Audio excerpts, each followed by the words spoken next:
সামনে এই পাশে গেছে। হ্যাঁ, আরে শোন না,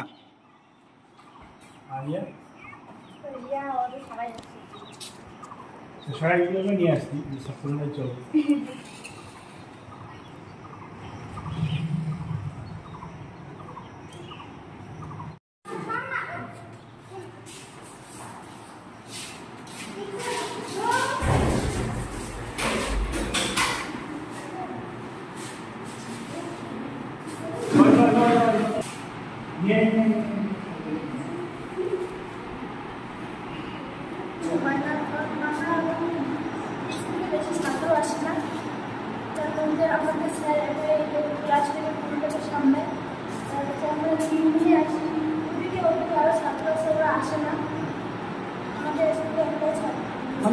যদি আরো দুজন শিক্ষক থাকতো তাহলে পড়াশোনা হতো।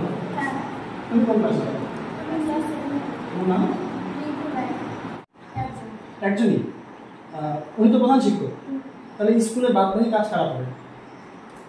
স্যার একাই করে? স্যারই করে, মানে ক্লাস খোলা থেকে শুরু করে সমস্ত কিছু? আর এসে পড়াশোনা হয়? হ্যাঁ, আগে শিক্ষক ছিল কি? তারা এখন আসে না, স্যার একাই থাকে। মানে আরো যদি দুই একজন শিক্ষক হতো তাহলে ভালো হতো। সে তো ঠিক, কারণটা হলো একটা স্কুলে একটা সঠিক মানে টিচার ছাড়া, এই যে গ্যাস টিচার দিয়া এখানে, যার জন্য গ্যাস টিচারের জন্য বাড়ির থেকে কোনো মানে পড়ুয়ারাও আসতেছে না, পড়াশোনা ঠিক রকম হয় না। মানে একজন শিক্ষক উনি ক্লাস খুলছেন, উনি ঝাড় দিচ্ছেন, উনি সবকিছু করছেন। আচ্ছা, হ্যাঁ, যার জন্য এখানে মনে করেন গ্যাস টিচার মানে ভালো টিচার নাই, যার জন্য তো এই যে বাচ্চা কাচ্চা ওইখানে অনেকে ভর্তি করতে চাচ্ছে না। আচ্ছা, মানে একেবারে স্কুল পড়ুয়া শূন্য হচ্ছে। পড়ুয়া শূন্য হচ্ছে। এই যে 5-7 জন বাচ্চা নিয়ে এই যে একটা মানে আমাদের এই জুনিয়র হাই স্কুল চলছে, এই তো এই পরিস্থিতি চলছে এখানে। মানে তবে তো স্কুল বন্ধ হয়ে যাবে। সেটা এখন সরকার কি মানে ব্যবস্থা নিবে, এখন সরকারের ব্যবস্থা। আচ্ছা, যদি স্কুল বন্ধ হয় তাহলে আপনাদের মানে যারা বাচ্চারা রয়েছে তাদেরকে তো পড়াশোনা করার জন্য দূরে পাঠাতে হবে। দূরে পাঠাইতে হবে, ঠাকুরবাড়ি যেতে হবে, খট্টিমারি যেতে হবে। মানে বাড়ির পাশের এই সুবিধাটা বন্ধ হয়ে যাবে। বন্ধ হয়ে যাবে। কেন বন্ধ হয়ে যাচ্ছে এইভাবে, কি মনে করছেন? বন্ধ এখন হচ্ছে, এখন ওই যে পরিস্থিতি না ওই রকমই, শিক্ষক যদি না থাকে তাইলে পরে তো ওই স্কুলে তো বাচ্চা কাচ্চা মানুষ দিতেও চায় না। হ্যাঁ, পড়াশোনা হবে না সুবিধা মতো, কাজে কাজে তো ওই ব্যবস্থা অন্যরকম করতে হবে। আজকে তো গ্রামের অবস্থা ওই রকমই চলছে। মানে পয়সা করি আছে, তারা নার্সারিতে পড়াচ্ছে, ভালো স্কুলে দিচ্ছে। এখানকার স্কুলের পড়াশোনা নাই, কাজে আমাদের এখানকার বাচ্চা কাচ্চা ওই বাইরে যাবে পড়াশোনা করার জন্য। আর যাদের পয়সা করি নেই তারা তো ওই রকমই হবে, অবস্থা খারাপ। আগের থেকে টিচার নেই, একজন পার্মানেন্ট ছিল, তারপর থেকে কোনো টিচার নেই, মাঝখানে 2 জন ছিল, তারপর এখন একজনই আছে গেস্ট টিচার।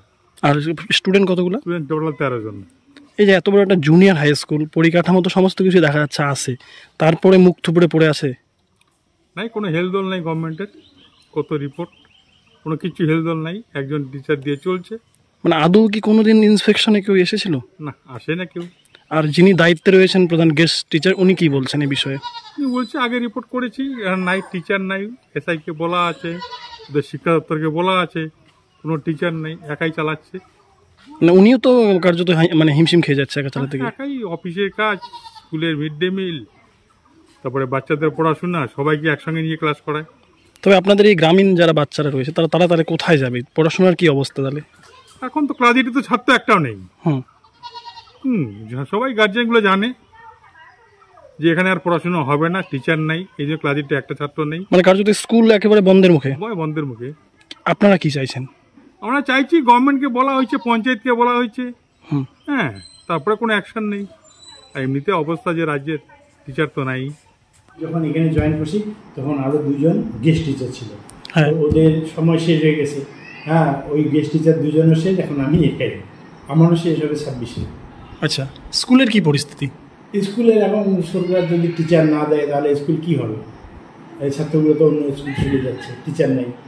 আচ্ছা, এই স্কুলে স্যার কাগজে কলমে কতজন মানে পড়ুয়া রয়েছে? পড়ুয়া আছে এখন 14 জন। 14 জন, মানে কোন শ্রেণী থেকে কোন শ্রেণী? 5-এ আছে 2 জন, 6-এ আছে 4 জন, 7-এ আছে 8 জন।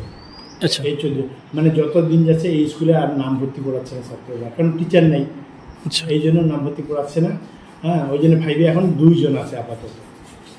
আগে অনেক ছিল, এই যে যারা এখন 7-এ পড়ে ওরা অনেক ছিল, এখন 8 জন, সব ট্রান্সফার হয়ে চলে গেছে এই স্কুল থেকে, কিছু নিয়ে অন্য স্কুলে চলে গেছে। যেখানে টিচার থাকবে সেখানেই তো যাবে, এখানে টিচার নাই। না, আপনি তো দীর্ঘ একটা সময় প্রাথমিক স্কুলে শিক্ষকতা করেছেন এবং আপনি একজন অবসরপ্রাপ্ত গেস্ট টিচার এই স্কুল হয়ে দাঁড়িয়ে আছেন।